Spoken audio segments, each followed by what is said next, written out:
संविधान के रक्षक के नाम से विख्यात संत केशवानंद भारती इस दुनिया में नहीं रहे। इंडीर मठ में रविवार सुबह ही उनका निधन हो गया।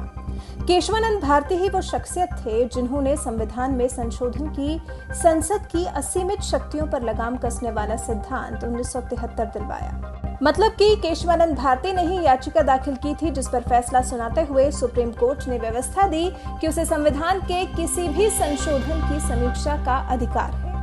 भारतीय न्याय इतिहास में इस फैसले को सबसे अहम करार दिया जाता है। सरकारों के मनमाने रुख के खिलाफ अदालत गए केशवानंद भारती हम सब के बीच नहीं रहे। केशवानंद भारती को सुप्रीम कोर्ट जाने की जरूरत क्यों महसूस हुई? केरल के कासरगोड जिले में इंडीर मठ है। केशवानंद इसके प्रमुख बनने के उत्तराधिकारी थे। केरल सरकार ने 2 भूमि सुधार कानून बनाए जिसके जरिए धार्मिक संपत्तियों के प्रबंधन पर नियंत्रण किया जाना था। उन दोनों कानूनों को संविधान की 9वीं सूची में रखा गया था ताकि न्यायपालिका उसकी समीक्षा न कर सके। इसी से नाराज संत केशवानंद ने साल 1970 में इसे सुप्रीम कोर्ट में चुनौती दे डाली। मामला सुप्रीम कोर्ट पहुंचा तो ऐतिहासिक हो गया। सुप्रीम कोर्ट के 13 जजों की बेंच बैठी जो अब तक की सबसे बड़ी बेंच है।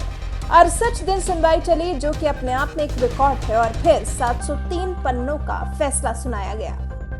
23 मार्च 1973 को सुप्रीम कोर्ट ने फैसला सुनाया और उस सिद्धांत को खत्म कर दिया जिसके मुताबिक संसद के पास संविधान को पूरी तरह से बदलने की पूरी शक्ति है।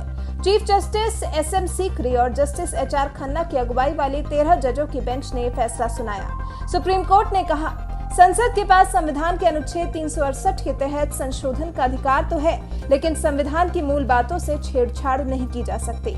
संविधान के हर हिस्से को बदला जा सकता है, लेकिन उसकी न्यायिक समीक्षा होगी ताकि ये तय हो सके कि संविधान का आधार और ढांचा बरकरार रहे। फैसले में कहा गया कि न्यायपालिका के पास उन संवैधानिक संशोधनों और कानूनों को अमान्य करार देने की शक्ति है जो इस सिद्धांत से मेल नहीं खाते। अदालत ने कहा था, सेक्युलरिज्म और लोकतंत्र इसका हिस्सा है। आगे आने वाली पीठों के लिए इस मुद्दे को खुला रखा कि वो चाहे तो सिद्धांत में कुछ बातों को शामिल कर सकती हैं। आपको बता दें, केशवानंद भारती का केस उस वक्त जाने माने वकील नानी पालकीवाला ने लड़ा था।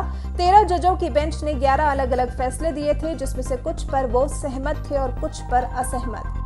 सुप्रीम कोर्ट ने व्यवस्था भी दी कि न्यायपालिका की स्वतंत्रता संविधान के मूल ढांचे का हिस्सा है, इसलिए उससे छेड़छाड़ नहीं की जा सकती।